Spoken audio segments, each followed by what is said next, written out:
विचारायचंय की टोटल शेतकऱ्यावर कर्ज किती आहे, त्यातील माफ किती झाले, राहिलेले शेतकऱ्यावर आता कर्ज किती आहे, ह्याचा पण त्यांनी खुलासा करणं आवश्यक आहे.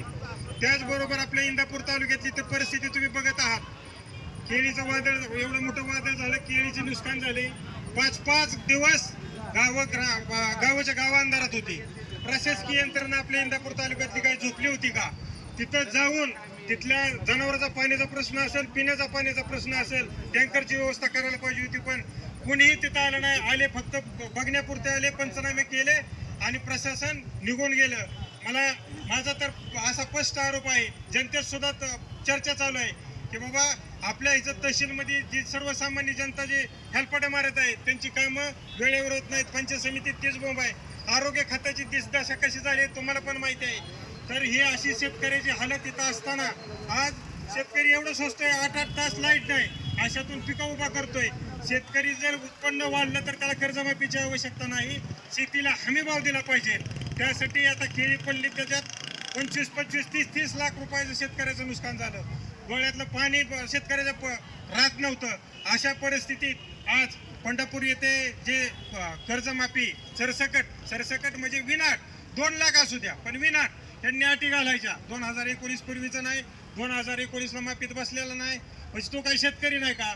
विनाअट शेतकऱ्याला कर्जमाफी झाली पाहिजे, तरच जास्तीत जास्त शेतकऱ्याला ह्याचा लाभ मिळणार आहे. मी वारंवार सांगतोय यांनी जी कर्जमाफी केली हे फक्त शेतकऱ्याचा आकडा सांगतात. जेवढं कर्ज माफ झाले ती का सांगत नाही, टोटल आकडा शेतकऱ्यावर बाबा 100 कोटीचं कर्ज आहे, त्यातलं 70 कोटी माफ झाले, असा एक अहवाल तयार करून बाहेर टाका. सगळ्या जनतेला कळू द्या की खरंच किती माफ झाले. हे जेवढं कमीत कमी कसं बसवता येईल शेतकऱ्यांना, ते अटी आणि नेम लावून शेतकऱ्यांना बाजूला काढायचं चालू आहे.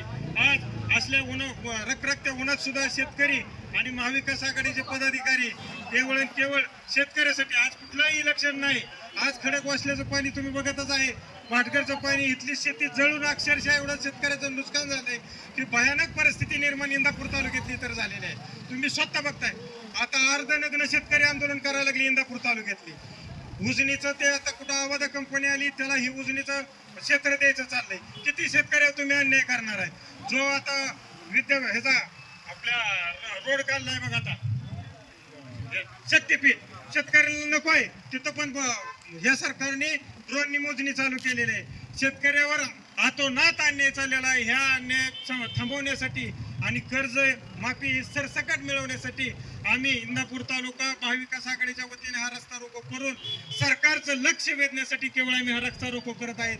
आज जरी एसटी येण्या जाणाऱ्या लोकांची जरी थोडीफार गैरसोय झाली असेल तरी मी त्याच्यावर सर्वांच्या वतीने माफी मागतो. पण एक आपण आपल्या भावासाठी थोडासा वेळ आपण ह्या गैरसोयीबद्दल थोडं आम्ही सर्वच तुमचा आभारी आहे. आणि तुम्ही जेवढं तुम्हाला तिथं वेळ जाणार आहे त्याचा निश्चित त्या वेळेचं पुढं जाऊन तुम्हाला त्याचा आपल्या भावासाठी याचा उपयोग होईल.